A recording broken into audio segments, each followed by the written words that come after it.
व्याख्यामुद्रां करसरसिजैः पुस्तकं शङ्खचक्रे बिभ्रद्भिन्नस्फटिकरुचिरे पुण्डरीके निषण्णः अमलानश्रीरमृतविशदैरंशभिप्लावयन्मामाविर्भूयादरगमहिमा मानसे वागधीशः नमस्ते प्राणेश प्रणतविभवायामनिमगाः नमः स्वामिन् रामप्रियतमनमन् गुरुगुण नमस्तुभ्यं भीमप्रबलतमकृष्णेष्टभगवन् नमः श्रीमन्मध्वप्रदिश सुदर्शन्नो जय जय श्रीगुरुभ्यो नमः नारायणं सुरगुरुं जगदेकनाथं भक्तप्रियं सकललोकनमस्कृतं च त्रैगुण्यवर्जितमजं विभुमाद्यमीशं वन्दे भवग्नम् अमरासुरसिद्धवन्द्यं नारायणं नमस्कृत्य नरं चैव नरोत्तमं देवीं सरस्वतीं व्यासं ततो जयमुदीरे. ವೇದವ್ಯಾಸರ ಮಹಾಭಾರತದ ಚಿಂತಕರಿಗೆ ವಂದನೆಗಳು. ಶಾಂತಿ ಪರ್ವದ 404ನೆಯ ಪ್ರವಚನ. ವೃತ್ರಾಸುರನ ಚಿಂತನೆಯನ್ನು ಕೇಳುತ್ತಿದ್ದ ಧರ್ಮರಾಜ ಆತನು ಸಹ ಅಶ್ವಮೇಧಯಾಗದಿಂದ ಇಂದ್ರನ ಹಾಗೆ ಪ್ರಾಯಶ್ಚಿತ್ತ ನಡೆಸಿ ರಾಜ್ಯಭಾರವನ್ನು ನಡೆಸುವಂತೆ ಪ್ರೇರಣೆ ಕೊಡುವಂತೆ ಭೀಷ್ಮರ ಮಾತುಗಳು ಬಂದಿದ್ದವು. ಧರ್ಮರಾಜ ಕಥೆ ನಡೆಯಲಿ ಬಂದಿರತಕ್ಕ ಒಂದು ವಿಷಯವನ್ನು ಎತ್ತಿಕೊಂಡ. ಅಂದರೆ ವೃತ್ರ ಸೋಲುವಲ್ಲಿ ಸುಮಾರು ಕಾರಣಗಳಿದ್ದವು. ಒಂದು, ವಜ್ರಾಯುಧದಲ್ಲಿ ವಿಷ್ಣುವಿನ ಸನ್ನಿಧಾನ, ಅದು ಪ್ರಮುಖ. ಅಸ್ತ್ರದಿಂದಲೇ ಅವನ ಸಾವಾದ್ದರಿಂದ. ಎರಡನೇದ್ದು, ಇಂದ್ರನಲ್ಲಿ ಸಂಹಾರ ರೂಪನಾದ ಶಿವನ ಪ್ರವೇಶ, ಅದು ಸರಿ. ಬಲವತ್ತರವಾದ ಹೊಡೆತ ಬೀಳುವಲ್ಲಿ ಶಿವನೇ ನಿಂತಿದ್ದಾನೆ. ಮತ್ತು ಸಂಕಲ್ಪ ಶಕ್ತಿ ಅದು ದೃಢ ಆಗಬೇಕಾದರೆ, ಹಾಗಾಗಿ ಮನೋಭಿಮಾನಿಯಾದ ಶಿವನೇ ಇಂದ್ರನಲ್ಲಿ ಬಂದ. ಇಷ್ಟಾಗಿಯೂ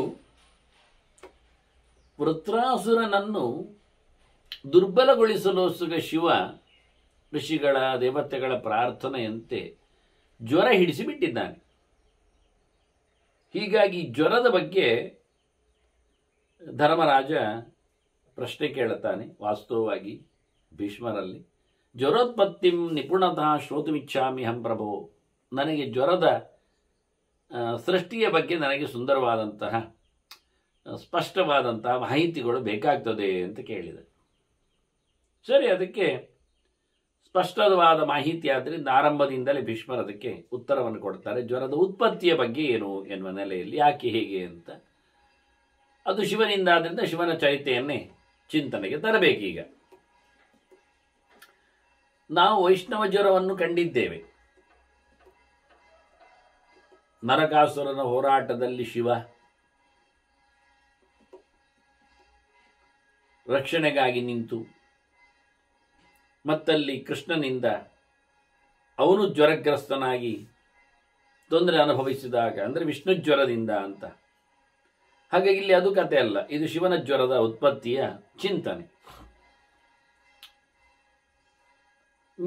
ಮೇರು ಪರ್ವತ, ಅದರ ತುತ್ತ ತುದಿ, ಅಲ್ಲಿ ಬಹಳ ಸುಂದರವಾಗಿರತಕ್ಕಂತಹ ಸರ್ವ ಋತುಗಳ ವ್ಯವಸ್ಥೆ, ಮಂದ ಅನಿಲ, ಸುತ್ತಮುತ್ತಲು ಒಳ್ಳೆಯ ಪರಿಮಳಯುತವಾದ ಪುಷ್ಪಗಳ ಮರಗಳು, ಹಾಗಾಗಿ ಹಾಯ್ದು ಬಂದ ಗಾಳಿಯಲ್ಲಿ ಸುಂದರವಾದ ಪರಿಮಳ.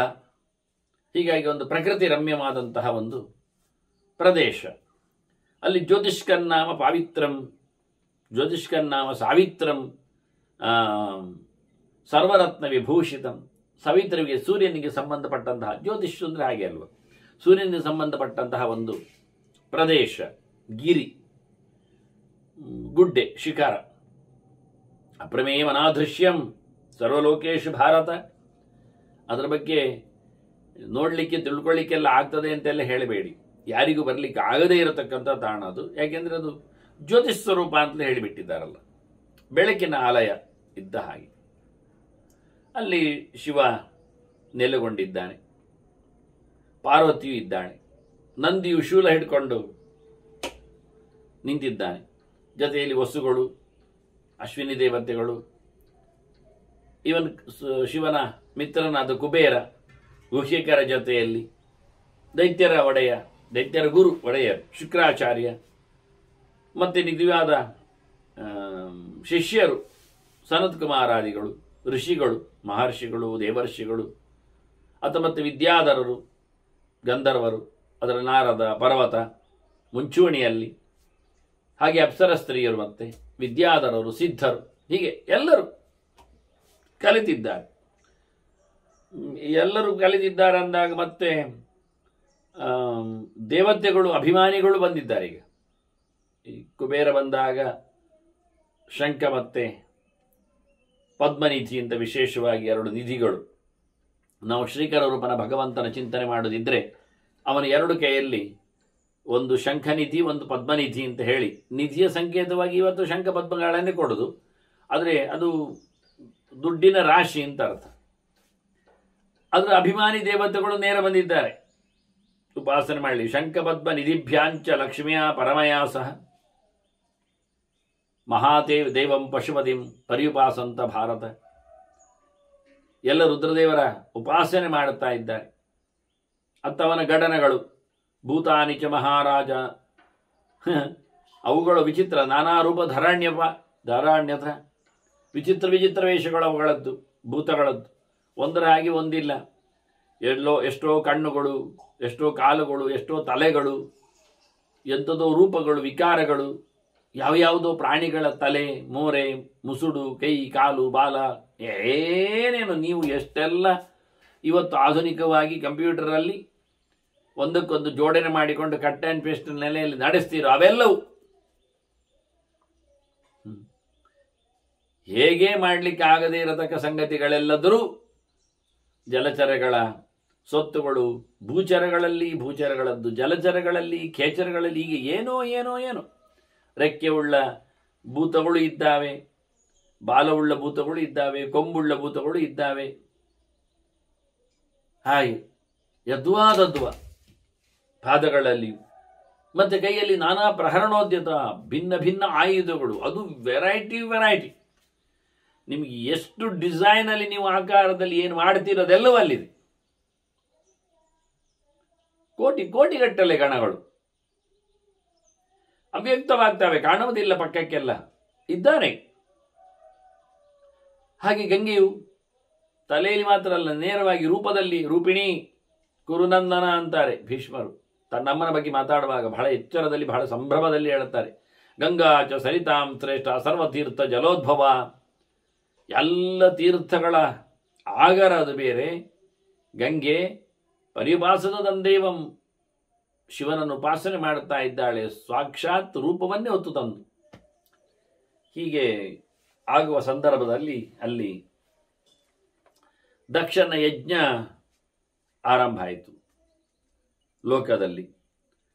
ಅವನು ಅಶ್ವಮೇಧ ಯಾಗ ಮಾಡಲಿಕ್ಕೆ ಹೊರಟದ್ದು. ಆಗ ದೇವತೆಗಳೆಲ್ಲ ಶಿವನಲ್ಲಿ ಮಾತಾಡಿಸಿಕೊಂಡು ನಾವು ಯಜ್ಞಕ್ಕೆ ಹೋಗ್ತೇವೆ ಅಂತ ತೆರಳಿದ್ರು. ದೇವಸ್ಯ ಅನುಮತೆ ಅಗಚ್ಚನ್ ಗಂಗಾದ್ವಾರಂ ಇತಿ ಶ್ರುತಿ. ನಾವು ಹಾಗೆ ಕೇಳಿಕೊಂಡೆವು. ಹರಿದ್ವಾರದಲ್ಲಿ ಯಜ್ಞ ಆಗುವುದು ಇವತ್ತಿನದ್ದು, ಗಂಗಾದ್ವಾರ ಅಂತ ಹಾಗೆ ಹೆಸರು. ಹಾಗೆ ಎಲ್ಲ ದೇವತೆಗಳಲ್ಲಿ ಹೋದರು. ಪಾರ್ವತಿ ಕೇಳುತ್ತಾಳೆ, ಅವರೆಲ್ಲ ಶಿವನಿಗೆ ನಮಿಸಿ ಹಾಗೆ ಯಜ್ಞಕ್ಕೆ ಅಂತ ದಕ್ಷನದ್ದು ಅಂತ ಹೋಗುವಾಗ ದಕ್ಷ ಅಂದ್ರೆ ಅದಕ್ಕೆ ಪಾರ್ವತಿ ಕೇಳಿಬಿಟ್ಲು ಸೀದಾ, ತನ್ನ ಇನಿಯನ್ನಲ್ಲೇ ಸ್ವಾಮಿ ಅಂತ ಕರೀತ, ಏನು ನೀವ್ಗೆ ಹೋಗಲಿಕ್ಕೆ ಏನಿಲ್ಲವೋ ಏನು ಅಂತ. ಆಗ ಶಿವ ಹೇಳುತ್ತಾನೆ, ಅಲ್ಲ ನನಗೆ ಅಲ್ಲಿ ಆಹುತಿ ಇಲ್ಲಲ್ಲ ಅಂತಾನೆ. ನಮೇ ಸುರಾಹ ಪ್ರಯಚ್ಛಂತಿ ಭಾಗಂ ಯಜ್ಞಸ್ಯ ಧರ್ಮತಃ, ಅದೊಂದು ಕಟ್ಟಳೆ ಮಾಡಿಕೊಂಡಿದ್ದಾರೆ, ಆಗಿ ಹೋಗಿದೆ ಅಂತ. ಅದಕ್ಕೆಲ್ಲ ಬಹಳಷ್ಟು ದೊಡ್ಡ ಮಟ್ಟಿನ ಇತಿಹಾಸಗಳೆಲ್ಲ ಇವೆ. ಅಂದರೆ ಒಂದು ಸರ್ತಿ ಯಜ್ಞಯಾಗ ಮಾಡಲಿಕ್ಕೋಸ್ಕರ ಋಷಿಗಳೆಲ್ಲ ಕಲೆತಾಗ ಭೃಗು ಋಷಿಯನ್ನು ಪ್ರಧಾನ ಆಹುತಿ ಯಾರಿಗೆ ಅಂತ ತಿಳ್ಕೊಂಡು ಬಾ ಅಂತ ಕಳಿಸಿದ್ದು. ಸುಮ್ಮನೆ ಒಂದೆಲ್ಲ ಲೋಕಕ್ಕೋಸ್ಕರ ಒಂದು ಮಾಡೋದು ಚರಿತೆ. ಭೃಗು ಋಷಿಗಳು ಅಂದರೆ ನೇರವಾಗಿ ಚತುರ್ಮುಖನಿಂದ ಹುಟ್ಟಿದವರೇ, ಸಪ್ತರ್ಷಿಗಳಲ್ಲಿ ಒಬ್ಬರು ಅಲ್ವಾ. ಬಹಳ ಮೇಲಕ್ಕೆ ಅವರ ಸ್ಥಾನಮಾನಗಳು ಮತ್ತೆ ಅಗ್ನಿಯ ಪಕ್ಕದಲ್ಲೆಲ್ಲ ಬರುತ್ತದೆ, ತಾರದ ಮೇಲೆ ಲೆಕ್ಕಾಚಾರದಲ್ಲಿ. ಅವರ ವಂಶದಲ್ಲೇ ಬಂದವರು ಪರಶುರಾಮ ಮತ್ತೆ ಭಾರ್ಗವ. ಭೃಗುಸ್ತ್ವಚಿ ಚತುರ್ಮುಖನ ಚರ್ಮದಿಂದ ಬಂದವರು ಅಂತ ಹೇಳಿ ಕ್ರಮ. ಹಾಗಾಗಿ ಕೈಲಾಸಕ್ಕೆ ಹೋದರು. ಶಿವನಲ್ಲಿ ಏನು ಮಹಿಮೆ ಇದೆ ನೋಡಿ ಬರುವ, ಮತ್ತೆ ಅವನ ಬಗ್ಗೆ ಮಾತಾಡುವ ಅಂತ. ಆದರೆ ಅಲ್ಲಿ ಅವನ ವೇಷಭೂಷಣ, ಅವನ ನಡೆ ನುಡಿ ಎಲ್ಲ ಇಷ್ಟ ಆಗಲಿಲ್ಲ. ಅಲ್ಲಿಂದ ಬ್ರಹ್ಮದೇವರಲ್ಲಿಗೆ ಬಂದರು. ಬ್ರಹ್ಮದೇವರಲ್ಲಿಯೂ ಕಲೋಪಾಸನೆ ಎಲ್ಲ ಆಗ್ಲಿಕ್ಕೆ ಹೋಗಿ ಇಷ್ಟ ಆಗಲಿಲ್ಲ ಭೃಗುಗಳಿಗೆ. ಅಲ್ಲೇ ಮೊದಲೇ ಹೇಳಿರ್ತಾರೆ, ಶಿವನಲ್ಲಿ ಬಂದಾಗ ಅವನಿಗೆ ಕೆಕ್ಕರಿಸಿ ಕಣ್ಣಲ್ಲಿ ನೋಡುವಾಗ ಹಾಗೆಲ್ಲ ಬೇಡ, ನನ್ನ ಕಾಲಲ್ಲಿಯೂ ಕಣ್ಣುಂಟು ಅಂತ ಭೃಗು ಬಂದು ಹೇಳಿದ್ದಾನೆ. ಅಂದರೆ ಹೆಬ್ಬೆರಳಲ್ಲಿ ಮೇಲ್ಗಡೆ ಕಣ್ಣಿನಾಗಿ ಉಂಟು ಇವತ್ತು ನಾವು ನೋಡುವುದಾದ್ರೆ, ಮತ್ತೆ ನೋಡುವ ಹಾಗೆ ಭೃಗು ಹೇಳಿರ್ತಾನೆ, ನನಗೂ ಕಣ್ಣುಂಟು ಇಲ್ಲಿ ಅಂತ. ಅಲ್ಲಿಂದ ಭೃಗು ವೈಕುಂಠಕ್ಕೆ ಬರ್ತಾನೆ. ವೈಕುಂಠದಲ್ಲಿ ನಾರಾಯಣ ಮಲಗಿರ್ತಾನೆ, ಲಕ್ಷ್ಮಿ ಕಾಲು ಒತ್ತುತ್ತಾ ಇರ್ತಾಳೆ. ಅತಿಥಿ ಬಂದಾಗಲೂ ಎದ್ದು ನಿಲ್ಲಿಲ್ಲ ಅಂತೇಳಿ ಹಾಸುಗೆಯಿಂದ ಕೆಳಗೆ ಬರಲಿಲ್ಲ ಹೇಳಿ ಭೃಗುವಿಗೆ ಕೋಪ ಬರ್ತದೆ. ಕಾಲೆತ್ತಿ ಎದೆಗೆ ಒದಿತಾನೆ ನಾರಾಯಣನದ್ದು. ಅಯ್ಯೋ ಪಾಪವೇ ಹೇಳಿ ಎದ್ದವ ನಾರಾಯಣ ಭೃಗುವಿನ ಕಾಲು ತಿಕ್ತಾನೆ. ನೋವಾಯ್ತೇನೋ, ನನ್ನ ಗಟ್ಟಿ ಎದೆ ಪುಣ್ಯಕ್ಕೆ ನಿನಗೆ ಕಾಲಿಗೆ ತಾಗಿರಬೇಕು ಅಂತೇಳಿ ಕಾಲಿನಲ್ಲಿದ್ದ ಕಣ್ಣನ್ನು ಮುಚ್ಚಿಬಿಡ್ತಾನೆ, ತೆಗೆದು ಹಾಕ್ತಾನೆ ಕಾಲು ತಿಕ್ಕುವ ರಭಸದಲ್ಲಿ. ಹಾಗೆ ನಾನು ಕಾಲಿನಲ್ಲಿ, ಇದು ಪದ್ಮಪುರಾಣದಲ್ಲಿ ಬರತಕ್ಕಂತಹ ಒಂದು ಚಿಂತನೆಗಳು. ಕಾಲಿನಲ್ಲಿ ಕಣ್ಣಿತ್ತು, ಅದು ಹೋದ್ರೋಯ್ತು. ಮತ್ತು ಅಯ್ಯೋ ಪಾಪ ಬ್ರಹ್ಮಣ್ಯ ದೇವ ಅಂತೇಳಿ ಪಾದ ತಿಕ್ಕಿ ಎಲ್ಲ ಅವನನ್ನು ಉಪಚರಿಸಿದಾಗ ಭೃಗುವಿಗೆ ಭಾರಿ ಖುಷಿಯಾಗಿ ಮತ್ತೆ ನೈಮಿಷಾರಣ್ಯಕ್ಕೆ ಬಂದು ಋಷಿಗಳ ಹತ್ರ ಎಲ್ಲ ಹೇಳುತ್ತಾನೆ, ಮಾಡೋದಾದರೆ ಯಜ್ಞ ಅದು ವಿಷ್ಣುವಿಗೆ ಮಾಡಬೇಕು. ಒಳ್ಳೆ ಅವನು ಬ್ರಹ್ಮಣ್ಯ ದೇವ ಇದ್ದಾನೆ, ಹಾಗಾಗಿ ಅವನನ್ನೇ ಪೂಜಿಸಿ ಅಂತೇಳಿ ಹೇಳುವ ಕ್ರಮಗಳು. ರುದ್ರನಿಗೆ ಆಹುತಿಯೇ ಬೇಡ ಅಂತ ಹೇಳಿಕೊಂಡು ತೀರ್ಮಾನ ಮಾಡಿಕೊಂಡವರು ಆ ಸಭೆಯಲ್ಲಿ ಅಲ್ಲ, ಬ್ರಹ್ಮನಿಗೆ ಪೂಜೆಯೇ ಬೇಡ, ರುದ್ರನಿಗೆ ಆಹುತಿಯೇ ಬೇಡ, ಎಲ್ಲ ಮಾಡಿಕೊಂಡು ಬಿಟ್ಟಿದ್ದಾರೆ ಬಿಡಿ. ಹಾಗಾಗಿ ನಮಗೆ ಕಾಂಪಿಟೇಷನ್ ಇಲ್ಲ, ಸ್ಪರ್ಧೆ ಇಲ್ಲ, ಅದು ತೀರ್ಮಾನ ಆದದ್ದು. ಎಲ್ಲ ಕಡೆಯಲ್ಲಿಯೂ ಪೂಜೆಗೆ ಯೋಗ್ಯನಾದವ ಅದು ನಾರಾಯಣನೇ, ವಿಷ್ಣುವೇ ಎನ್ನುವುದು ಆವತ್ತಿ ತೀರ್ಮಾನ ಮಾಡಿಬಿಟ್ಟಿದ್ದಾರೆ ಅವರೇ. ಋಷಿಗಳೇ ಅದನ್ನು, ವೇದವನ್ನು ಕಂಡವರೇ ಅದನ್ನು ಸ್ಪಷ್ಟಪಡಿಸಿದ್ದಾರೆ. ಹಾಗಾಗಿ ವೇದೇ ರಾಮಾಯಣೇ ಚೈವ ಪುರಾಣೆ ಭಾರತೆ ತದಾದ ವಂತೆ ಚ ಮಧ್ಯೆ ಚ ವಿಷ್ಣು ಸರ್ವತ್ರ ಈಯತೆ ಅಂತೇಳಿ. ಹೀಗಾಗಿ ಶಿವ ಸ್ಪಷ್ಟವಾಗಿ ಹೇಳಿಬಿಟ್ಟ, ನಮೇ ಸುರ ಪ್ರಯಚ್ಛಂತಿ ಭಾಗಂ ಯಜ್ಞಸ್ಯ ಧರ್ಮತಃ ಅಂತೇಳಿ. ಯಜ್ಞದಲ್ಲಿ ನನಗೆ ಆಹುತಿ ಕೊಡುವುದಿಲ್ಲ, ಅದು ಒಂದು ಧರ್ಮದ ಪ್ರಕಾರದಲ್ಲಿ ಅಂತ ಹೇಳಿ ಬಿಡ್ತಾನೆ. ಅನ್ಯಾಯ ಅಂತ ಹೇಳುವುದಿಲ್ಲ, ಮೋಸ ಅಂತ ಹೇಳುವುದಿಲ್ಲ, ಅವರಿಗೆ ಹೊಟ್ಟೆಗಿಚ್ಚು ಅಂತ ಹೇಳುವುದಿಲ್ಲ. ಅವನ ಧರ್ಮತ ಅದೊಂದು ಕಟ್ಟಳೆ ಆಗಿದೆ ಅಂತ. ಆಗಿದೆ ಅಲ್ವ ಕಟ್ಟಳೆ, ಅದು ಅದೇನೇ ಇರಲಿ ಹೇಗೆ ಇರಲಿ, ಆದರೆ ಅದನ್ನು ಎಸೆಟ್ ಮಾಡಿ ಕೂತಿದ್ದಾರೆ ಅವರೆಲ್ಲ ಹಾಗೆ. ಹೀಗಾಗಿ ಇವಳಿಗೆ ಭಾರಿ ಕಸಿಬಿಸಿ ಆಯಿತು, ತುಂಬ ನೋವಾಯಿತು. ಪಾರ್ವತಿಗೆ ಹೇಳಿಬಿಟ್ಲ ಅವಳು, ಭಗವನ್ ಸರ್ವಭೂತೇಷು ಪ್ರಭಾವ ಅಭ್ಯತಿಗೋ ಗುಣೈ, ಎಲ್ಲ ನೆಲೆಯಲ್ಲಿ ನಿನ್ನನ್ನು ನೋಡಿಕೊಂಡು ಹೋದರೆ ಎಲ್ಲರಿಗಿಂತ ನೀನು ಗಟ್ಟಿಮುಟ್ಟು, ಗುಣದಲ್ಲೆಲ್ಲ ಭಾರಿ ದೊಡ್ಡವ. ನಿನ್ನ ಇನ್ಫ್ಲುಯೆನ್ಸು, ಪ್ರಭಾವವು, ಭಗವಂತ ಬಗ್ಗೆ ನಿನಗಿರತಕ್ಕಂಥ ಭಕ್ತಿಯು, ಪರೇ ಭಾವ, ಪರಮಾತ್ಮನ ನಿನಗಿರತಕ್ಕ ಪ್ರೀತಿ, ಇದು ಉಳಿದ ದೇವತೆಗಳಿಗಿಂತ ಜಾಸ್ತಿ. ಹಾಗಾಗಿ ದೇವರು ಮೆಚ್ಚುವುದು ನಿನ್ನನ್ನು ಹೆಚ್ಚು. ಮತ್ತೆ ಖಾಲಿ ದೇವರಿಗೆ ಬೇಕಾದವ ಮಾತ್ರ ಅಲ್ಲ ನೀನು, ಅಜಯ್ಯಶ್ಚ ಅಪ್ರದೃಶ್ಯಶ್ಚ ತೇಜಸ ಯಶಸ ಶ್ರಿಯ, ಎಲ್ಲ ಪ್ರಕಾರದಿಂದಲೂ ನಿನ್ನನ್ನು ಬೀಟ್ ಮಾಡಲಿಕ್ಕೆ ಆಗುವುದಿಲ್ಲ ಯಾರಿಗೂ. ನೀನು ಸೋಲರಿಯದವ. ಹಾಗಾಗಿ ನಿನ್ನ ಪರಾಕ್ರಮ, ನಿನ್ನ ಕೀರ್ತಿ, ನಿನ್ನ ಗುಣಲಕ್ಷಣಗಳು ಇವೆಲ್ಲವೂ ಸಹ ಅತ್ಯಧಿಕವಾಗಿರುವಾಗ, ಅಂದರೆ ಬ್ರಹ್ಮನನ್ನು ನಾರಾಯಣನನ್ನು ಬಿಟ್ಟು ಎನ್ನುವ ಅರ್ಥದಲ್ಲಿ ವಾಸ್ತವವಾಗಿ ಉಳಿದ ದೇವತೆಗಳಿಗೆ ಎಂತ ಮಿಗಿಲಿದ್ದಾನವ. ಹಾಗಾಗಿ ನಿನಗೆ ಆಹುತಿ ಇಲ್ಲದ ಒಂದು ಯಜ್ಞ ಅಂದಾಗ ನನಗೆ ತುಂಬ ಸಂಕಟ ಆಗ್ತದೆ, ತುಂಬ ದುಃಖ ಆಗ್ತದೆ ಅಂತ ಆಕೆ ಬಾಯಿ ಮುಚ್ಚಿ ಕೂತ್ಲು, ಸಂಕಟದಲ್ಲಿ ಬಾಯಿ ಮುಚ್ಚಿದ್ಲು. ಇದನ್ನು ಗಮನಿಸಿದ ಶಿವ ಅವಳ ವೇದನೆಯನ್ನು ನಂದಿ ಹತ್ರ ಹೇಳ್ತಾನೆ, ತಿಷ್ಟತ್ವಂ, ಇಲ್ಲಿರು ನೀನು ಅಂತ. ಅಂದರೆ ಅಟೆನ್ಷನ್ ಪ್ಲೀಸ್ ಅಂತ ಹೇಳಿದಾಗೆ, ಪ್ಲೀಸ್ ಇಲ್ಲ, ಅಟೆನ್ಷನ್ ಇನ್ ಆರ್ಡರ್. ನಂದಿ ಶೂಲಿಟ್ಕೊಂಡೆ ಮೊದಲೇ ನಿಂತಿದ್ದದ ಬಗ್ಗೆ ನಾವು ಹೇಳಿದ್ದೇವೆ. ಅಲ್ಲಿ ನಂದಿ ಹತ್ರ ಹೇಳ್ತಾನೆ, ನೀನು ನಿಲ್ಬೇಕಿಲ್ಲಿ ಅಂತ. ಅಂದ್ರೆ ತಾನು ಹೊರಡ್ತೇನೆ ಅನ್ನುವ ಭಾವ ಅದು. ತಥೋ ಯೋಗ ಬಲಂ ಕೃತ್ವ, ಅವನು ಬಹಳ ಜೋರು ಯೋಗಿ ಶಿವ ಅಂದ್ರೆ. ಹಾಗಾಗಿ ಯೋಗದ ಸಾಮರ್ಥ್ಯದಿಂದ ನೋಡಿ, ಮೇರು ಪರ್ವತದ ಕಡೆಯಲ್ಲಿ ಇದ್ದವ ಗಂಗಾದ್ವಾರಕ್ಕೆ ಹರಿದ್ವಾರಕ್ಕೆ ಬಂದ, ಭಾರತದ ತುದಿಗೆ ಬಂದ, ಸೀದಾ ಬಂದಿದ್ದಾನೆ.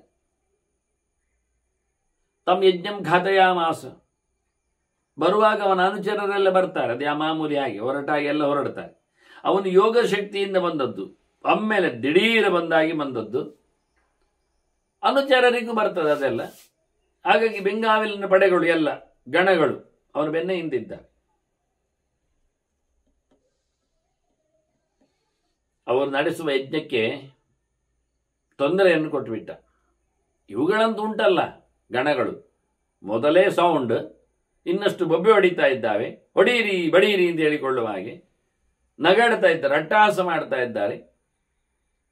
ಕೆಲವೆಲ್ಲ ಬಹಳ ವಿಚಿತ್ರವಾಗಿ ಪ್ರವರ್ತಿಸಿದ್ರು. ರುಧಿರೇಣ ಅಪರೇ ರಾಜನ್ನ ತತ್ರ ಅಗ್ನಿಂ ಸಮಮಾಕಿರನ್, ಬೆಂಕಿಯ ಮೇಲೆ ನೆತ್ತರು ಹಾಕಿದ್ರು.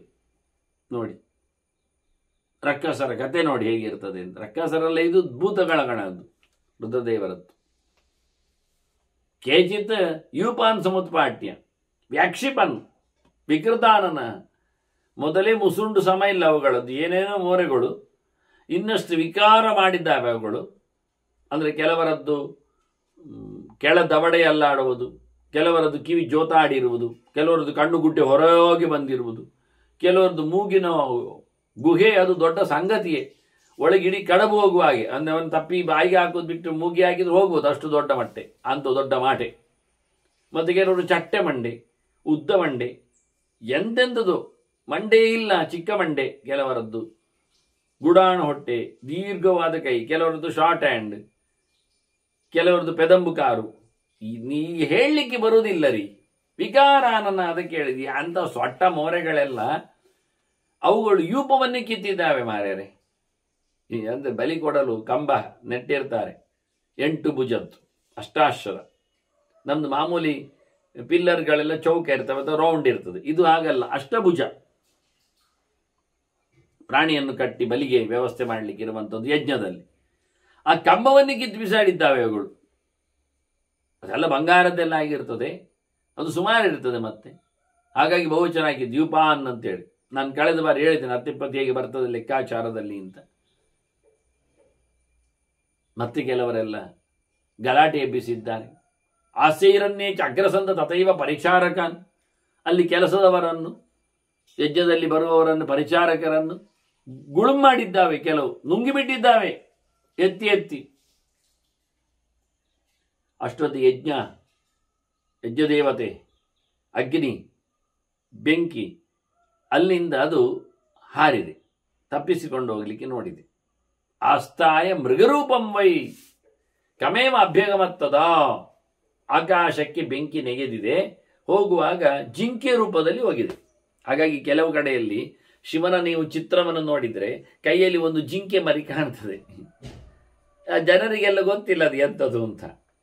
ಹೆಚ್ಚಿನವರೆಲ್ಲ ಅದು ಅವನು ಕಾಡಿನಲ್ಲಿ ಸ್ಮಶಾನದಲ್ಲಿ ಇರುವುದಲ್ಲ, ಹಾಗಾಗಿ ಅವನು ಕಾಡು ಪ್ರೀತಿಗೋಸ್ಕರ ಜಿಂಕೆ ಇಟ್ಕೊಂಡಿದ್ದಾನೆ ಮರಿ. ಇತ್ತ ಹಾವುಗಳನ್ನೆಲ್ಲ ಸುತ್ತಿಕೊಂಡಿದ್ದಾನೆ, ಅವ ಅಲ್ಲಿ ಇರುವುದಲ್ಲ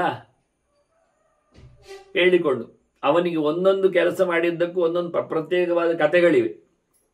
ರುಂಡಮಾಲೆಗೆ, ಗಜಾಜಿನಕ್ಕೆ, ಸರ್ಪಭೂಷಣಕ್ಕೆ, ಕಪಾಲ ಪಾತ್ರೆಗೆ, ಕೈಯಲ್ಲಿ ಭಸ್ಮಧಾರಣೆಗೆ, ಅಸ್ಥಿಮಾಲೆಗೆ, ಎಲ್ಲದಕ್ಕೂ, ಹಾಗೆ ಕುತ್ತಿಗೆ ಕಪ್ಪಾದ್ದಕ್ಕೆ ಎಲ್ಲ ಕಥೆ ಉಂಟು. ಗಂಗೆ ಚೂಡಿಗೆ, ತಲೆಶಿಖರದಲ್ಲಿ ಚಂದ್ರಚೂಡನಿದ್ದಾನೆ, ಗಂಗೆ ಇದ್ದಾಳೆ, ಎಲ್ಲದಕ್ಕೂ ಒಂದೊಂದು ಇತಿಹಾಸ ನಡೆದಿದೆ ವಾಸ್ತವವಾಗಿ. ಹಾಗಾಗಿ ಆತನ ಕೈಯಲ್ಲಿರತಕ್ಕಂಥ ಜಿಂಕೆ ಅಂತ ಕೇಳಿದರೆ ಅದು ಆಡ್ಲಿಕ್ಕಲ್ಲ,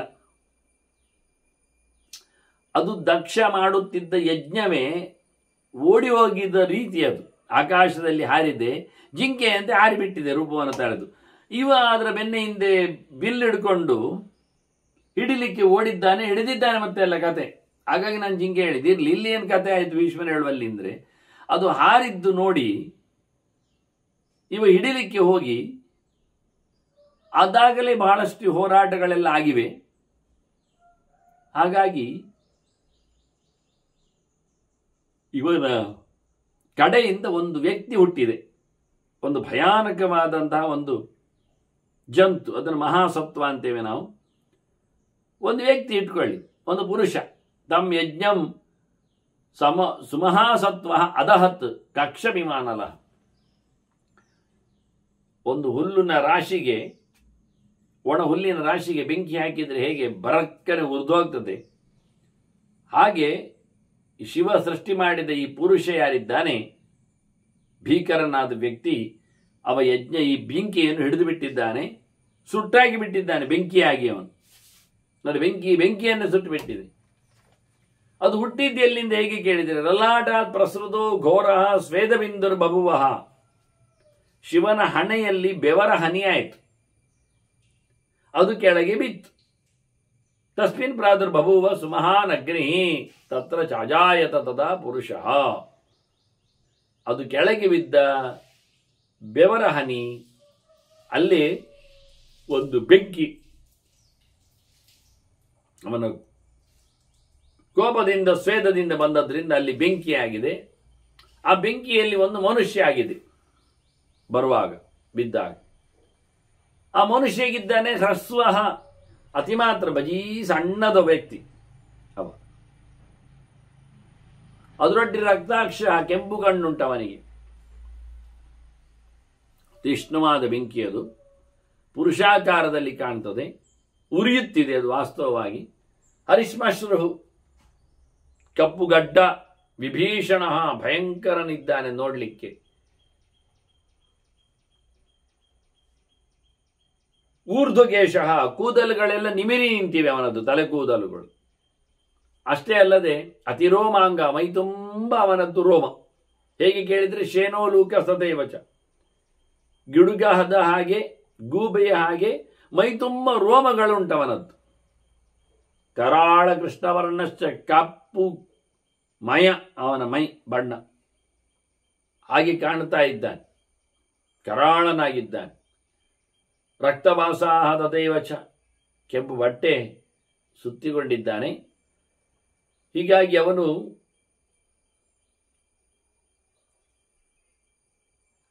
ಅಲ್ಲಿ ಕಾಣಿಸಿಕೊಳ್ಳುತ್ತಾನೆ. ಯಜ್ಞ ಓಡಿದಾಗ ಅದನ್ನು ಸುಟ್ಟು ಬಿಡುತ್ತಾನೆ. ಶಿವನ ಹಣೆಯ ಬೆವರಿನಿಂದ ನೆಲಕ್ಕೆ ಬಿದ್ದಾಗ ಹುಟ್ಟಿದ ವ್ಯವಸ್ಥೆ ಇದು. ಹೀಗೆ ವಿಚಿತ್ರವಾಗಿ ನೋಡಿದಾಗ, ಅವನು ಬಂದಾಗ ಎಲ್ಲ ಹೆದರಿಕೊಂಡಿದ್ದಾರೆ. ದೇವಾಶ್ಚ ಅಪ್ಯಾದ್ರವನ್ನು ಸರ್ವೇ ತಥೋ ಭೀತಾ. ಹೆದರಿ ಹೆದರಿ ಅವನಿಂದಾಗಿ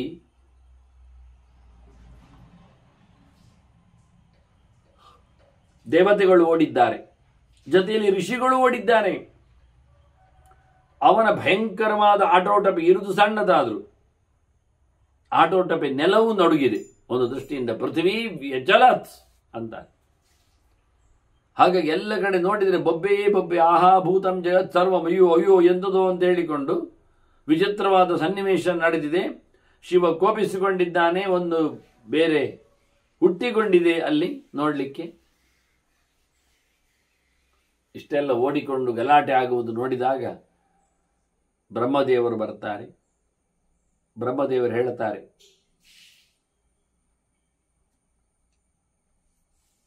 ಶಿವನಿಗೆ ಹೇಳ್ತಾರೆ, ನಿನಗೆ ಯಜ್ಞದಲ್ಲಿ ಆಹುತಿ ಕೊಡ್ತಾರೆ ಮಾರಾಯ ಅಂತ.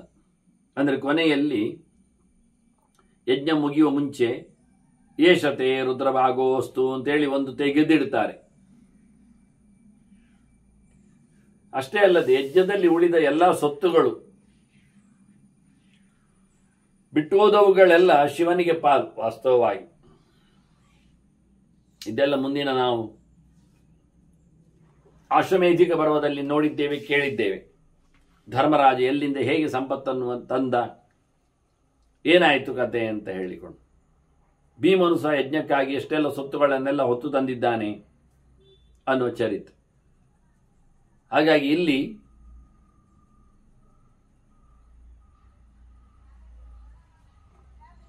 ಬ್ರಹ್ಮದೇವ ಒಂದು ಕಟ್ಟಳೆ ಮಾಡ್ತಾನೆ, ಹೇಳ್ತಾನೆ ಶಿವನಿಗೆ, ಭವತೋಪಿ ಸುರಾ ಸರ್ವೇ ಭಾಗಂ ದಾಸ್ಯಂತಿ ವೈ ಪ್ರಭೋ, ನಿನಗೂ ಆಹುತಿ ಕೊಡುತ್ತಾರೆ ದೇವತೆಗಳು, ಆಯ್ತಲ್ವ.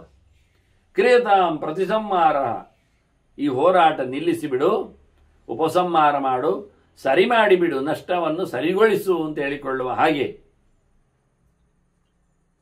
ಕೋಪ ಮಾಡದಂತೆ ಕೇಳಿಕೊಳ್ಳುತ್ತಾನೆ, ಹೇಳಿಬಿಡುತ್ತಾನೆ. ಮತ್ತೆ ಚತುರ್ಮುಖ ಹೇಳ್ತಾನೆ, ನೀನು ಇದು ಸೃಷ್ಟಿ ಮಾಡಿದ ಈ ವ್ಯಕ್ತಿ ಇದ್ದಾನಲ್ಲ, ನಿನ್ನ ಬೆವರಿನಿಂದ ನೆಲಕ್ಕೆ ಬಿದ್ದಾಗ ಬಂದವ, ಒಂದು ಕುಳ್ಳಗಿನ ಕಪ್ಪಿನವ, ಭಯಾನಕಾಗಿ ಕಾಣುವವ, ಇವನು ಜ್ವರೋ ನಾಮೇಶ ಧರ್ಮಜ್ಞ ಲೋಕೇಶು ಪ್ರಚರಿಷ್ಯತಿ, ಇವನು ಜ್ವರ ಆಗಿ ಬಿಡುತ್ತಾನೆ ಅಂತಾನೆ. ದೇಹದ ವೇಗವನ್ನು ವೃದ್ಧಿ ಮಾಡುವವನು, ಅಂದರೆ ದೇಹ ಅದರ ಪಿರಿಯಡ್ ಅದು ಒಂದು ಹಂತದಲ್ಲಿ ದಿನಕ್ಕೆ ದಿನಕ್ಕೆ ಅದು ಜರ್ಜರಿತವಾಗ್ತಾ ಇರ್ತದೆ ದೇಹ. ಈ ಜ್ವರ ಪ್ರವೇಶ ಮಾಡಿದ ಏನಾಗ್ತದೆ ಅಂದರೆ ದೇಹ ಸ್ಪೀಡ್ ಆಗಿ ಜರ್ಜರಿತ ಆಗ್ತದೆ. ಜವೇನ ಹಿಂಸಾಯಾಮ್ ಅಂತ ಹೇಳಿಕೊಳ್ಳುವ ಮೂಲಕ ಋಣಾತಿಯ. ಹೀಗಾಗಿ ಜ್ವರ ಅಂದರೆ ಮನುಷ್ಯನನ್ನು ಬೇಗನೆ ಹೊತ್ಕೊಂಡು ಹೋಗುವುದು, ಹೊಯ್ಯುವುದು, ಗೋಳಾಡಿಸುವುದು, ನಾಶವನ್ನು ಪಡಿಸುವುದು ಅನ್ನೋ ನೆಲೆಯಲ್ಲಿ ಜ್ವರಕ್ಕೆ ಕಮ್ಮಿಯಾಗುವುದನ್ನು, ಕಳೆಯುವುದನ್ನು ಉಲ್ಲೇಖದಲ್ಲಿ ಕೊಡ್ತಾರೆ. ಹಾಗೆ ಅರ್ಥ ಮಾಡಲಿಕ್ಕೆ ಬರ್ತದೆ.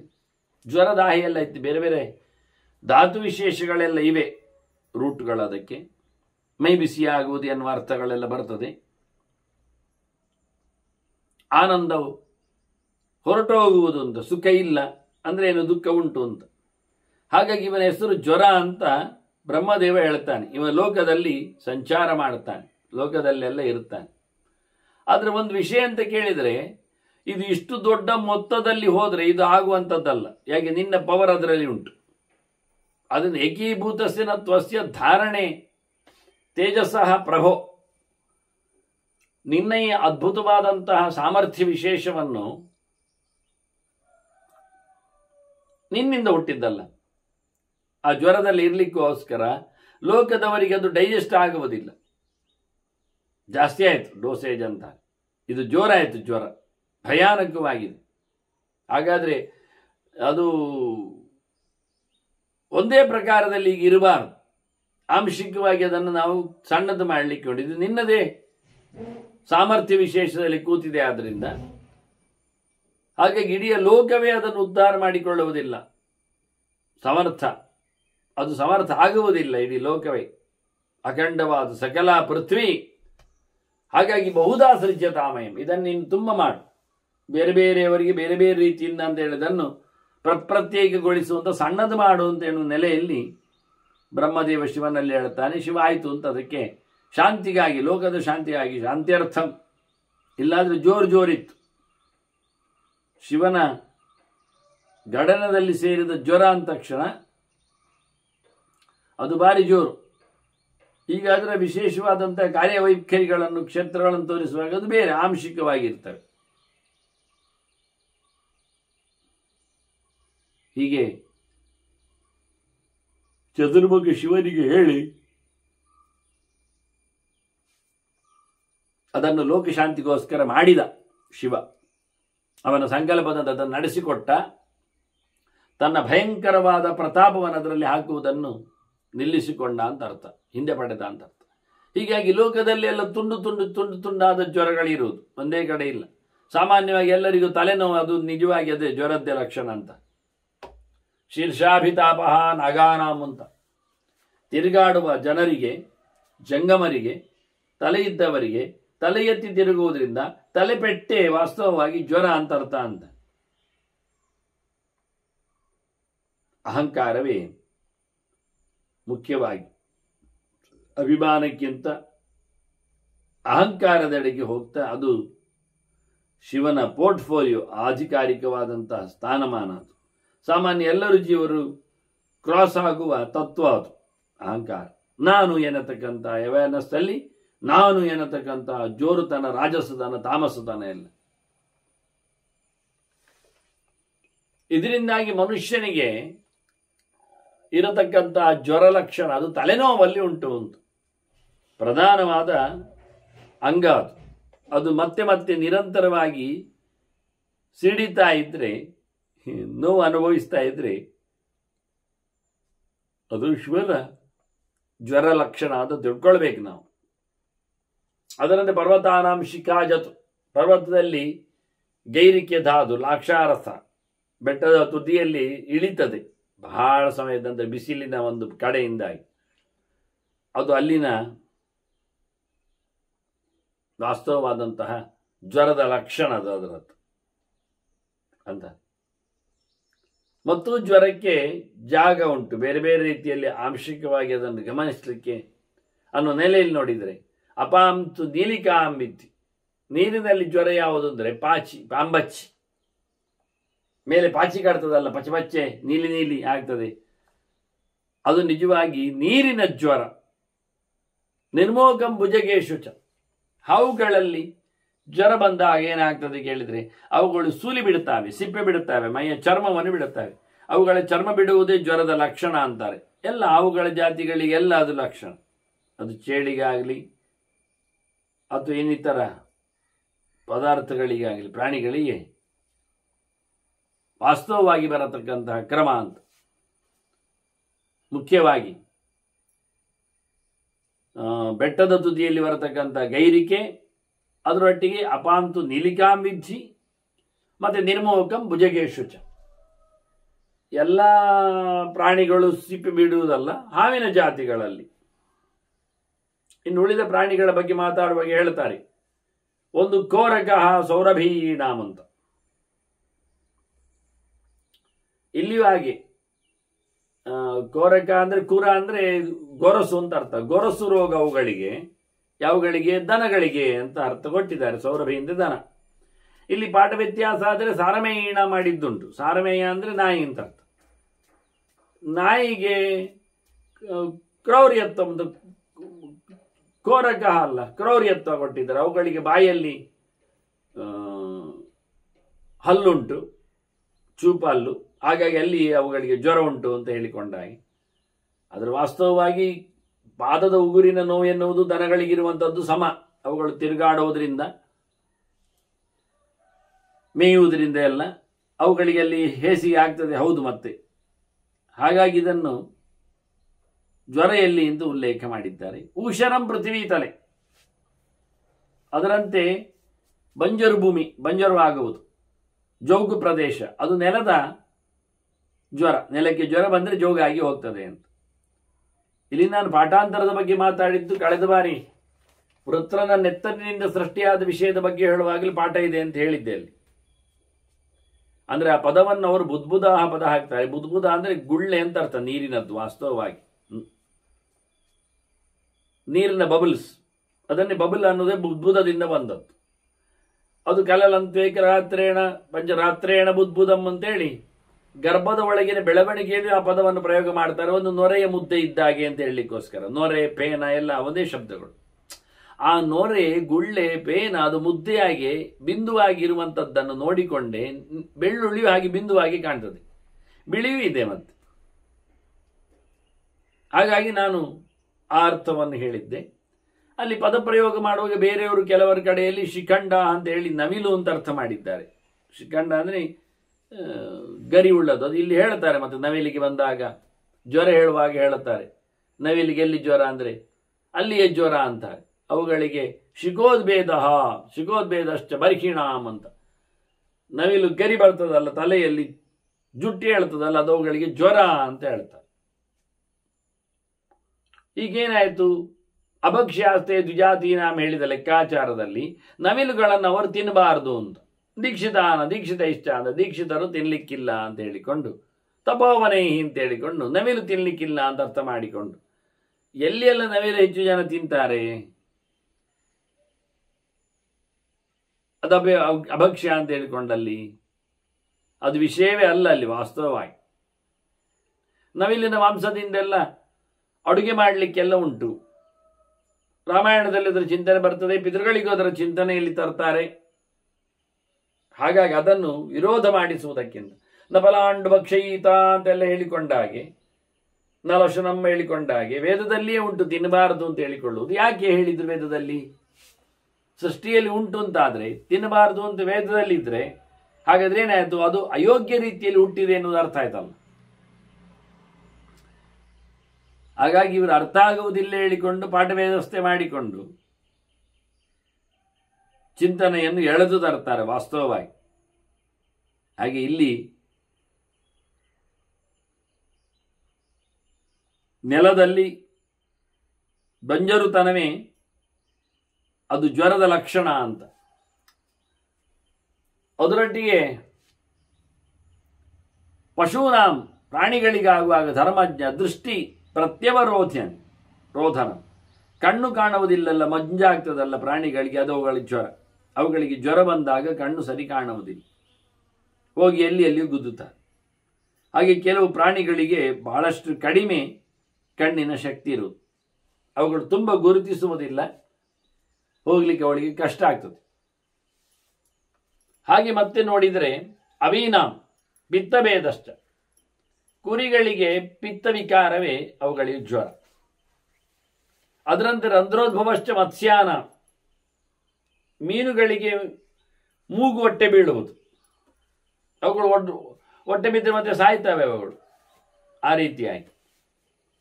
ಅದರಂತೆ ನೇತ್ರ ರೋಗ ಕೋಕಿಲಾನ, ಕೋಗಿಲೆಗಳಿಗೆ ಕಣ್ಣು ಅಲ್ಲಿ ರೋಗ, ಅದು ವಾಸ್ತವವಾಗಿ ಅವುಗಳ ಜ್ವರ. ಶುಕಾನ ಇಕ್ಕಿಕ, ಗಿಳಿಗಳಿಗೆಲ್ಲ ಇಕ್ಕಿಕ ಅಂದರೆ ಎರಡಕ್ಕೆ ಅಂತ ಇಕ್ಕೆ ಹಾಕುವುದು ಅವುಗಳು, ಅದು ಜ್ವರದಲ್ಲಿ ಅವುಗಳ ಕಥೆ. ಅದು ಶಾರ್ದೂಲೇಶು, ಹುಲಿ ಮುಂತಾದ ಪ್ರಾಣಿಗಳಲ್ಲಿ ಶ್ರಮ, ಅದಕ್ಕೆ ಆಯಾಸ ಆಗ್ತದೆ, ಅದಕ್ಕೆ ಬಿದ್ಕೊಂಡಿರ್ತದೆ ನೋಡಿದಲ್ಲಿ. ಹೀಗೆ ಇವೆಲ್ಲ ಜ್ವರದ ಪ್ರಭೇದಗಳು ಅಂತ ಹೇಳುತ್ತಾ ಲೋಕದಲ್ಲಿ ಹೇಗಿರ್ತದೆ ಅನ್ನೋದನ್ನು ಚಿಂತನೆಯಲ್ಲಿ ತರ್ತಾರೆ. ಇನ್ನು ಮನುಷ್ಯನ ಪ್ರಕಾರಕ್ಕೆ ಬಂದಾಗ ಅದರ ಚಿಂತನೆಗಳನ್ನೆಲ್ಲ ಉಲ್ಲೇಖ ಮಾಡ್ತಾರೆ, ವಾಸ್ತವವಾಗಿ ಜ್ವರದ ಲಕ್ಷಣಗಳೇನು ಅಂತ. ಹಿಂದೊಮ್ಮೆ ಉತ್ಪತ್ತಿಯನ್ನು ಹೇಳುವಾಗ ಮೃತ್ಯುದೇವತೆಯ ಬಗ್ಗೆ ಮಾತಾಡುವಾಗ ಉಲ್ಲೇಖ ಮಾಡಿದರು. ಆಕೆ ಇದೇ ಬ್ರಹ್ಮದೇವನಿಗೆ ಬಂದ ಪಾಳೆಯ. ಇದಾಗಲೇ ಬ್ರಹ್ಮದೇವರೇ ಹೇಳಿದ್ದು, ಇವ ಜ್ವರ ಅಂತ ಆಗಲಿ ಹೇಳಿಕೊಂಡು, ಆದರೆ ಅದನ್ನು ಇನ್ನು ವಿಭಾಗ ಮಾಡು ಅಂತ ಹೇಳಿದ್ರು ಅಷ್ಟೆ. ಬಹಳ ಜೋರಿದೆ ಇದು. ಜ್ವರೋ ನಾಮೈಷ ಧರ್ಮಜ್ಞ ಅಂತ ಹೇಳ್ತಾ ಲೋಕದಲ್ಲಿ ಇದು ಸಂಚಾರ ಆಗ್ತದೆ. ಆದರೆ ಏಕೀಭೂತಸ್ಯ ನತ್ವಸ್ಯ ಧಾರಣೆ, ಇದು ಒಂದೇ ನಿನ್ನ ಬಗೆಯಲ್ಲೇ ಇದ್ದದ್ದಕ್ಕಾಗಿ ಜನರಿಗೆ ಇದನ್ನು ಹೊತ್ತುಕೊಳ್ಳಿಕ್ಕೆ ಆಗುವುದಿಲ್ಲ. ಮನುಷ್ಯರಿಗೆ ಜ್ವರ, ಲೋಕಕ್ಕೆ ಜ್ವರ ಬಂದು ಬಿಟ್ರೆ, ನಿನ್ನದು ನೇರ ಬಂದು ಬಿಟ್ರೆ ಅವುಗಳೆಲ್ಲ ನಾಶವನ್ನು ಪಡಿಬೇಕು. ಆದ್ರಿಂದ ಅದನ್ನು ನೀನು ಆಂಶಿಕವಾಗಿ ಸಣ್ಣದು ಮಾಡು ಅಂತ ಹೇಳಿದ್ದಕ್ಕೆ ಆಯಿತು ಅಂತೇಳಿ ಲೋಕಶಾಂತಿಗಾಗಿ ಶಿವ ಈ ಜ್ವರವನ್ನು ಆಂಶಿಕವಾಗಿ ಬೇರೆ ಬೇರೆ ಜನರಲ್ಲಿ ಬೇರೆ ಬೇರೆ ರೀತಿಯಲ್ಲಿ ಇಟ್ಟ. ಇಡೀ ಲೋಕದಲ್ಲಿದೆ, ಎಲ್ಲದಲ್ಲಿ ಇದೆ. ಹಾಗಾಗಿ ಹಿಂದೆ ಲೋಕವೇ ಸಾಯದಿದ್ದಾಗ ಚತುರ್ಮುಖ ಯೋಚನೆ ಮಾಡಿಕೊಂಡು ಮೃತ್ಯುದೇವತೆಯನ್ನೇನು ಸೃಷ್ಟಿ ಮಾಡಿದ್ದ ಹೇಳಿದ್ದ, ನೀನು ಸಂಹಾರ ಮಾಡು ಅಂತ. ಆಕೆ ಒಪ್ಪಲಿಲ್ಲ ಅಂತ ನಾವು ಕತೆ ಕೇಳಿದ್ದೇವಲ್ಲ. ಮತ್ತೆ ಆಕೆಯನ್ನು ಒಪ್ಪಿಸಿದ. ಹೇಗೆ ಒಪ್ಪಿಸಿದ? ನಿನಗೆ ಏನು ಕೆಲಸ ಇಲ್ಲ, ಈ ರೋಗ ಮನುಷ್ಯನನ್ನು ಬಾಧಿಸ್ತದೆ, ಈ ಜರೆ ಮುದಿತನ ಅವರನ್ನು ಆವರಿಸ್ತದೆ, ಆ ನಂತರ ನಿನಗೇನು ಸಮಸ್ಯೆ ಆಗುವುದಿಲ್ಲ, ಅವರು ಸಾಯಲಿಕ್ಕೆ ಬರ್ತದೆ ಅಂತ ನಿನ್ನ ಫ್ರೆಂಡ್ಗಳು ಅಂತ ಹೇಳಿ ರೋಗಕ್ಕೆ ಮತ್ತೆ ಮುದಿತನಕ್ಕೆ, ಸಹಜವಾಗಿ ದೇಹದಲ್ಲಿ ಆಗತಕ್ಕ ಬದಲಾವಣೆ ಮುದಿತನ, ಆ ದೇಹದ ಮೇಲೆ ಆಕ್ರಮಣ ಆಗುವಂಥದ್ದು ರೋಗ. ಅದು ಕಾರಣದಿಂದ, ಅದೇ ದೇಹಕ್ಕೆ ಕೊಡತಕ್ಕಂಥ ಆಹಾರದ ಪರಿಣಾಮದಿಂದ, ಆಹಾರ ವಿಪರಿಣಾಮದಿಂದ ಆಗುವಂಥದ್ದು ರೋಗ. ಆಹಾರ ಸರಿಯಾಗಿರುವುದರಿಂದ ಆಗುವಂಥದ್ದು ಮುದಿತನ, ಜರೆ. ತಿಂದದ್ದು ದೇಹವನ್ನು ಜರ್ಜರಿತಗೊಳಿಸ್ತದೆ, ಹೆಚ್ಚು ಕಡಿಮೆ ಆದರೆ ರೋಗವನ್ನು ತರಿಸ್ತದೆ. ಇಷ್ಟೇ, ಎರಡೇ, ಮತ್ತೇನಾಗುವುದಿಲ್ಲ. ಹೀಗಾಗಿ ಅವೆರಡು ನಿನಗೆ ಮೃತ್ಯು ದೇವತೆಗೆ ಸಪೋರ್ಟ್ ಆಗಿದ್ದಾರೆ, ಸಹಾಯಕರಾಗಿದ್ದಾರೆ ಅಂತ ಬ್ರಹ್ಮದೇವರು ಹೇಳಿ ಕಳಿಸಿದ್ರು. ಹಾಗಾಗಿ ಇಲ್ಲಿ ಆ ರೋಗ ಎಲ್ಲ ಸರ್ವೇ ರೋಗ ಜ್ವರ ಮೂಲ ಅಂತ ಹೇಳಿಕೊಳ್ತಾರೆ. ಎಲ್ಲ ರೋಗಗಳಿಗೂ ಕಾರಣ ಜ್ವರ ಆರಂಭ. ಜ್ವರ ಎನ್ನುವುದೀಗ ಶಿವನ ಕೈಯಲ್ಲಿದೆ. ಅದು ವಿಭಾಗ ಮಾಡಿದ್ದಾನೆ ಈ ಲೋಕಕ್ಕೆ ಹೇಗೆ ಹೇಗೆ ಜ್ವರ ಬರಲಿಕ್ಕೆ ಉಂಟು ಅಂತ. ಹಾಗಾಗಿ ಮನುಷ್ಯರ ಜ್ವರದ ಬಗ್ಗೆ ಅನೇಕ ಅಂಶಗಳು ಅಲ್ಲಿ ಮನುಷ್ಯರಿಗಾಗುವಾಗ ಬರಲಿಕ್ಕೆ ಉಂಟು. ಮುಖ್ಯವಾಗಿ ಅದಕ್ಕೆ ಅವನ ಕರ್ಮವೂ ಕಾರಣ ಆಗ್ತದೆ. ಹಾಗಾಗಿ ಇವತ್ತು ರೋಗಕ್ಕೆ ಬಂದಾಗ ರೋಗೋಪಶಮನಕ್ಕೆ ಮೃತ್ಯುಂಜಯನ ಉಪಾಸನೆ ಮಾಡ್ತಾರೆ. ಇನ್ನು ಅಮೃತತ್ವದೆಡೆಗೆ ಹೋಗಲೋಸುಗ ಧನ್ವಂತರಿಯನ್ನು ಕರೀತಾರೆ, ಅಂದರೆ ದೇವರನ್ನು ಕರೀತಾರೆ. ಇಲ್ಲಿ ದಕ್ಷನ ಯಜ್ಞದ ಪ್ರಕರಣದಲ್ಲಿ ಬರಲಿಕ್ಕಾಗಿ, ಯಜ್ಞದ ಹಿನ್ನೆಲೆಯಲ್ಲಿ ಜ್ವರದ ಉತ್ಪತ್ತಿ ಆಗಲಿಕ್ಕಾಗಿ ಶಿವನನ್ನೇ ಮೆಚ್ಚಿಸಿಕೊಂಡು ಮಾಡುವ ಒಂದು ವಿಧಾನ. ಇನ್ನೊಂದು ಯಜ್ಞದ ನೆಲೆಯಲ್ಲಿ ಅಹಂ ಸರ್ವಜ್ಞಾನದಲ್ಲಿ ದೇವರ ಲೆಕ್ಕಾಚಾರದಲ್ಲಿ ಮಾಡತಕ್ಕಂಥ ಮತ್ತೊಂದು ವಿಧಾನ ಧನ್ವಂತರಿ ಉಪಾಸನೆ. ಹೀಗಾಗಿ ಮನುಷ್ಯ ರೋಗದಿಂದ ದೂರ ಆಗಲಿಕ್ಕೆ, ತನ್ನ ಕರ್ಮದ ಏನೊಂದು ಲೇಪ ಇದೆ ಅದನ್ನು ಕಳ್ಕೊಳ್ಳಿಕ್ಕೆ ಅತ್ತ ಮುಖ್ಯವಾಗಿ ಧನ್ವಂತರಿಯನ್ನು, ಇತ್ತ ಶಿವನ ಪಾರ್ವತ್ಯಕ್ಕೊಳಗಾದ ಸಂಹಾರದ ಕೊನೆಯ ಕಥೆ. ಆದ್ದರಿಂದ ಅವನ ಪ್ರಾರ್ಥನೆಯನ್ನು, ಅವನ ಓಲೈಕೆಯನ್ನು ನಡೆಸ್ತಾರೆ. ಕೇವಲ ಶಿವನ ಓಲೈಕೆಯಲ್ಲಿ ಕೆಲಸ ಆಗುವುದಿಲ್ಲ. ನಾವೀಗ ಯಜ್ಞ ಪ್ರಕ್ರಿಯೆಯಿಂದ ನೋಡಿದಲ್ಲ, ಅದರಿಂದ ಧನ್ವಂತರಿ ದೇವರು ಮುಖ್ಯ ಆಗ್ತಾನೆ ವಿಷ್ಣು. ಅವನೊಬ್ಬನೇ ಅಲ್ಲದೆ ಇದು ಕಥೆಗೋಸ್ಕರ ಅವ್ರು ಮಾಡುವಂಥದ್ದು. ಇದನ್ನು ಹೇಳ್ತಾರೆ, ಹಿಂದೆ ಮುಂದಕ್ಕೆ ಹೇಳ್ತಾರೆ. ಈ ಕಥೆ ಜ್ವರೋತ್ಪತ್ತಿಯನ್ನೆಲ್ಲ ಕೇಳಿದವನು ಅವನು ಜ್ವರದಿಂದ ಮುಕ್ತನಾಗ್ತಾನೆ ಅಂತ. ಹಾಗಾಗಿ ದೇವತೆಗಳ ಲೆಕ್ಕಾಚಾರದಲ್ಲಿ ಹೀಗೆ ಜ್ವರನ ಚಿಂತನೆಯನ್ನು ಕೊಟ್ಟಿದ್ದಾರೆ. ಮುಂದೆ ಮನುಷ್ಯನ ಪ್ರಕರಣದಲ್ಲಿ ಜ್ವರ ಕೇವಲ ಶೈವನ ಆರಾಧನೆ ಮಾತ್ರ ಅಲ್ಲ, ಶಿವನ ಆರಾಧನೆ ಅಷ್ಟೇ ಅಲ್ಲ. ಅದು ಹೇಗೆ ಮನುಷ್ಯ ಲೋಕದಲ್ಲಿ ಬಂದಾಗ ಆಗ ಒಂದು ಸರ್ತಿ ಸ್ವಲ್ಪ ಲೆಕ್ಕಾಚಾರದಲ್ಲಿ ತಲೆನೋವನ್ನು ಕೊಟ್ಟೆ. ಯಾಕೆ ಸಕಲ ಇಂದ್ರಿಯಗಳು ನೆಲೆಗೊಳ್ಳುವಂಥದ್ದು ತಲೆಯಲ್ಲಿ. ಆದ್ದರಿಂದ ಮನುಷ್ಯ ಮನಸ್ಸಿಗೆ ಹೆಚ್ಚು ಒತ್ತು ಕೊಡುವುದರಿಂದ ಸ್ಟ್ರೆಸ್ ಅಂತ ಅರ್ಥ. ವಾಸ್ತವವಾಗಿ ಅವನು ಹೆಚ್ಚು ಕಡಿಮೆ ಮಾಡಿಕೊಳ್ಳುತ್ತಾನೆ. ಇದರಿಂದ ಅವನಿಗೆ ಮೈಕೈಗಳಲ್ಲಿ ದೌರ್ಬಲ್ಯ ಬರ್ತದೆ, ಜ್ವರ ಅಟ್ಯಾಕ್ ಆಗ್ತದೆ. ತಲೆಯಲ್ಲಿ ಅನೇಕ ಇಂದ್ರಿಯಗಳಿರಲಿಕ್ಕೆ ಹೋಗಿ ಮಾತು ಆಡುವುದರಿಂದ ಅವನು ಗಾಬರಿ ಪಡುತ್ತಾನೆ. ಅದರಿಂದಾಗಿ ಅವನಿಗೆ ಸ್ಯಾಡ್ನೆಸ್ ಬರ್ತದೆ. ಹೀಗಾಗಿ ಬಿಳಿ ರಕ್ತಕಣಗಳು ಸಾಯುವ ಮೂಲಕ ದೇಹದಲ್ಲಿನ ನಿಶ್ಶಾಗ್ತದೆ. ಕಣ್ಣು ಇದೆ, ಅದರೊಟ್ಟಿಗೆ ಕಿವಿ ಇದೆ. ಏನು ಕೇಳುವ ಮೂಲಕ ವಿಕಾರನಾಗ್ತಾನೆ, ಕಾಣುವ ಮೂಲಕ ಕ್ರೂರನಾಗ್ತಾನೆ. ಹೀಗಾಗಿ ಅನೇಕ ಇಂದ್ರಿಯಗಳು ಪ್ರಶಸ್ತವಾದವುಗಳೆಲ್ಲ ತಲೆಯಲ್ಲಿ ನಿಲ್ಲಕ್ಕೆ ಹೋಗಿ ಹಾಗೆ ತಲೆನೋವು ಎನ್ನುವುದೊಂದು ದೊಡ್ಡ ಸಂಗತಿ. ಹೊರಗಿನಿಂದ ಅನ್ನೋದಕ್ಕಿಂತಲೂ ಒಳಗಿನಿಂದ ಬಿಲಿಯ ಗಟ್ಟಲೆ ಒಳಗಿರತಕ್ಕಂಥ ತಂತು ನಾಳಗಳು, ನರತಂತುಗಳು, ನಾವೇನು ಮಲ್ಟಿ ಸ್ಟ್ಯಾಂಡ್ ವೈರ್ಸ್ ಅಂತ ಹೇಳಿಕೊಳ್ಳುವ ಹಾಗೆ ಒಂದು 10-20 ವೈರುಗಳ ಗುಚ್ಛವನ್ನು ಮಾಡಿ ನೀವು ಕನೆಕ್ಷನ್ ಕೊಡುವಂತೆ ಮಾಡಿಕೊಂಡಾಗ ಅಲ್ಲಿ ನಡುವೆ ಎಲ್ಲಿಯೋ ಒಂದು ಕಡೆಯಲ್ಲಿ ವೈರ್ಸ್ಗಳು ಕತ್ತರಿಸಲ್ಪಟ್ಟರೆ ಮತ್ತು ಎಲ್ಲಿಯೋ ಹೆಣೆಯಲ್ಪಟ್ಟರೆ ಅದು ಹೇಗೆ ನಮ್ಮ ಇನ್ಸ್ಟ್ರೂಮೆಂಟ್ಸ್ಗಳನ್ನೆಲ್ಲ ಬರ್ನ್ ಹಾಕಿ ಮಾಡ್ತದೆ, ಸುಟ್ಟು ಹಾಕಿ ಹೋಗ್ತದೆ, ಡ್ಯಾಮೇಜ್ ಆಗ್ತದೆ. ಯಾಕೆ ಒಂದಕ್ಕೊಂದು ಸಂಪರ್ಕವನ್ನು ಒಳಗಿನ ವೈರ್ಸ್ಗಳು ಪಡೀಲಿಕ್ಕೆ ಆಗಿ ಏನೇನೋ ಆಗ್ತದೆ. ಹಾಗೆ ನಮ್ಮ ದೇಹದ ಒಳಗೆ ಅನೇಕ ಬಿಲಿಯ ಗಟ್ಟಲೆ ನರತಂತುಗಳು ಇರಲಿಕ್ಕೆ ಹೋಗಿ, ಅದರಲ್ಲಿ ಮೆದುಳು ಬಲ್ಲಿಯಲ್ಲಿ ಅಲ್ಲ, ತಲೆಯಲ್ಲಿ, ಕಣ್ಣಿನಲ್ಲಿ, ಕಿವಿಯಲ್ಲಿ ಎಲ್ಲ ಇರ್ಲಿಕ್ಕೆ ಹೋಗಿ ಅಲ್ಲಿ ಒಂದು ಸ್ವಲ್ಪ ಒಂದಕ್ಕೊಂದರ ಡ್ಯಾಮೇಜ್, ಒಂದಕ್ಕೊಂದು ಘರ್ಷಣೆ, ಒಂದಕ್ಕೊಂದು ತಾಗುವಿಕೆ ಆದರೂ ಎಷ್ಟು ಹೆಚ್ಚು ಕಡಿಮೆ ಆಗಲಿಕ್ಕೆ ಸಾಧ್ಯತೆಗಳಿವೆ. ಆದರೆ ದೇವರದನ್ನು ಆಗದಂತೆ ನೋಡಿಕೊಳ್ತಾನೆ. ಆ ನೆಲೆಯಲ್ಲಿ ತಲೆ ಪ್ರಧಾನವಾಗಿ ಗಮನಿಸಲಿಕ್ಕೆ ತಾವಾಯತ ಆರ್ಷಿ ಸಂಶ್ಲೇಷಿತ ಚಕ್ಷುಶ್ರೋತ್ರ ಮನೋವಾಕ್ ಪ್ರಾಣ ಅಂತೇಳಿ ಐತರೇ ಹೇಳಿದ ಹಾಗೆ ಶಿರೋ ಅಶ್ರೇಯದ ಶಿರಸ ಶಿರಸ್ತಂ ಅಂತ ಹೇಳಿಕೊಂಡು ದೇವರು ಪ್ರವೇಶ ಮಾಡಿದ ಕೊನೆಯ ಭಾಗ, ಪಾದಾಂಗುಷದಿಂದ ಪ್ರವೇಶ ಮಾಡಿಕೊಂಡವ ದೇವರು ಮೇಲಕ್ಕೆ ಹತ್ತಿ ಬಹಳಷ್ಟು ಉರು ಗ್ರಣೆಯಿಂದ ತಿನ್ನಲಿಕ್ಕಿದ್ದು ಹೊಟ್ಟೆಯನ್ನು ಮಾಡಿ ಉದರಮಭವತ್ ಅಂತ ಅಲ್ಲಿಂದ ಉರ್ವೇಮ ಕುರ್ವಿತಿ ಅಂತೇಳಿ ಮತ್ತೆ ವಿಸ್ತಾರವಾದ ಜಾಗ ತನಗೆ ಮಲಗಲಿಕ್ಕೆ ಬೇಕು ಅಂತ ಎದೆ ಮಾಡಿಕೊಂಡು ಅಲ್ಲಿಂದ ಮೇಲಕ್ಕೆ ಫಂಕ್ಷನ್ ಮಾಡಲಿಕ್ಕೆ, ಕೆಲಸ ಮಾಡಲಿಕ್ಕೆ, ಪ್ರಬುದ್ಧವಾಗಿ ಎಲ್ಲ ಕಡೆಯಲ್ಲಿ ಮತ್ತೆ ಕೀರ್ತಿಯನ್ನು, ಸೇವೆಯನ್ನು ನಡೆಸಿ ಪಡೀಲಿಕ್ಕೆ ಆಗಲಿಕ್ಕೆ ತಲೆಗೆ ಬಂದು ಕೂತಾದ್ರಿಂದ ತಲೆಯಲ್ಲಿ ಎಲ್ಲ ಇಂದ್ರಿಯಗಳು ಎಚ್ಚರಗೊಂಡು, ಎಲ್ಲ ಇಂದ್ರಿಯಗಳಿಗೆ ಅಲ್ಲಿ ಕೆಲಸ ಸಿಕ್ಕಿದು, ಎಲ್ಲವನ್ನದು ಮಾಡಬಲ್ಲದು ಅನ್ನೋ ನೆಲೆಯಂತೆ ಬಹಳ ಸುಂದರವಾಗಿ ಅದರ ನೋವಿನ ಅಂಗಳದಲ್ಲಿ ಚಿಂತನೆಯಲ್ಲಿ ಜ್ವರದ ಸಮಾಚಾರವನ್ನು ಹೇಳಿದ ಭೀಷ್ಮರು ಮುಂದೆ ಸಹಜವಾಗಿ ಮನುಷ್ಯನ ಲೆಕ್ಕಾಚಾರದಲ್ಲಿ ಬರತಕ್ಕಂಥ ಜ್ವರ, ಕರ್ಮದ ಚಿಂತನೆ ಇದರ ಬಗ್ಗೆ ಮಾತನಾಡ್ತಾರೆ. ಅದನ್ನು ಮತ್ತೆ ಸೇರಿದಾಗ ಕೇಳುವ ವಂದನೆಗಳೊಂದಿಗೆ ಶ್ರೀಕೃಷ್ಣ ನಾರಾಯಣ ನಾರಾಯಣ ನಾರಾಯಣ.